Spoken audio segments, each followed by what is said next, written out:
Hi, my name's Danielle Carey. I'm the clinical manager of the Carey office. I'm a speech therapist and also an orofacial myologist. I like to make the differentiation between speech therapy and myofunctional therapy because they function a little bit differently in treatment as well.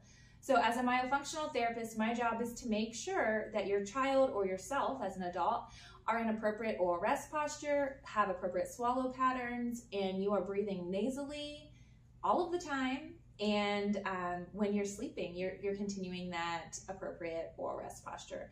I want your speech patterns to be appropriate as well. So not only do I want it to sound correct, I want to make sure that if you're making that R sound, you're making it in a way that translates it to carrying over to conversation. So today our topic is about red flags for speech therapy that mean maybe there's something else going on here. Maybe we need to be investigating myofunctional disorders. So let's just start going through them. The biggest one that I see is the R, that retained difficulty with R. It takes a lot of posterior function of the tongue to be able to successfully produce R in all of its different positions. So you have your initial R, like rabbit. That sound is not going to take as much skill because all you have to do is eliminate the lip rounding and retract the tongue into the appropriate position. When you have a sound like door, girl, world, all of those sounds have an R that is pushed together with a vowel sound. And what that creates is a need for co-articulation and for our tongue to move kind of rapidly around in our mouth. And that's when we sometimes run into trouble if there's more than just an articulation problem. If there is a narrow palate, if there is a tongue tie, if there is low tone in the tongue, it becomes much harder to work on those skills. So sometimes we'll get kids that have been in speech therapy for quite a long time. The speech therapist is doing a great job. They are teaching this child the skills they need to make that sound.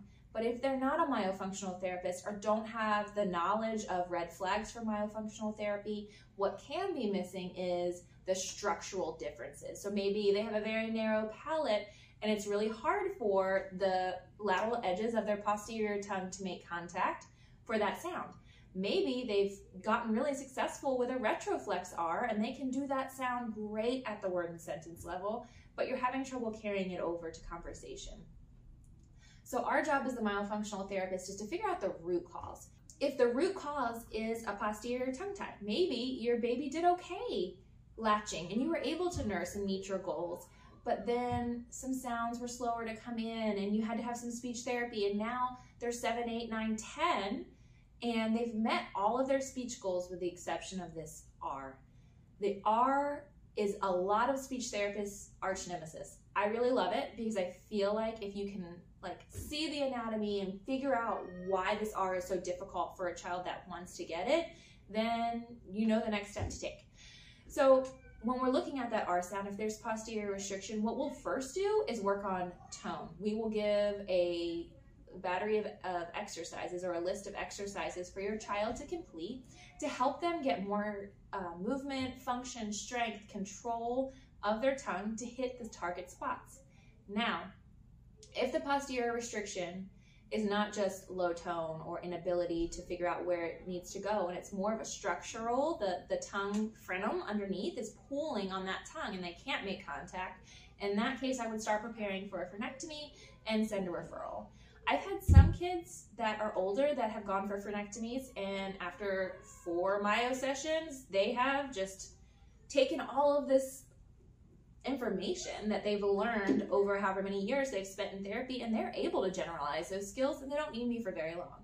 I've got other kids who don't have the R sound. We go through the phrenectomy and then we have to do a kind of like a walk through and start from scratch plan. But it's nice to know that there is a reason why that sound is becoming more difficult. And that's not the only sound that's impacted by myofunctional disorders. If we think about our bilabial sounds, our P, our B, our M, all of those sounds can be impacted by poor lip function. Maybe you have trouble with lip closure. Maybe you have a labial frenum that is restricted, meaning that your child's lip sits more like this and they go to make and they're making it kind of off the bottom of their top lip, or they're making it off their teeth even. That's something that we can work on. Some other sounds that are very common with myofunctional disorders are L. That tongue has to go tongue to spot, la, and push out. S and Z, they have central airflow coming this way, but we still have to make palatal contact on the sides, which if our tongue has trouble doing, or if we have a high palate, it can be more difficult. Some other sounds that might be impacted by a myofunctional disorder are sh, ch, j, for similar reasons. There's a lot of palatal contact, and your tongue touches your palate in some places, but it leaves room for airflow in others, which can make it really difficult for those kids to get those sounds without any support. The other ones that I will say are really for more severe tongue ties. Only in a few occurrences have I had children who can't say K and G, but they have a more significant lingual restriction, and once that is released, that back of the tongue is able to move up and make contact. G. So the red flags that we're looking for are the speech errors, but they're speech errors that are not able to be corrected with traditional articulation therapy. So if your child can't say the R sound and they've only been working on it for a few weeks, I am not telling you that that child has a myofunctional disorder or a tongue tie or any other reason. Keep at it, keep working on it for a little bit. But if you've been working on the R sound for years and years and years, and you've been using an articulation approach and it's not working, it's worth looking into the structural differences. So we can do a quick tongue tie assessment. We can look at and see if we have lip rounding that's still compensating.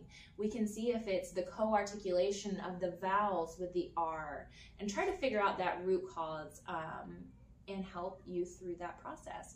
So we do hope that if you need us, you reach out, let us know. We have myofunctional staff at every location, and we'll be happy to help. Thank you so much.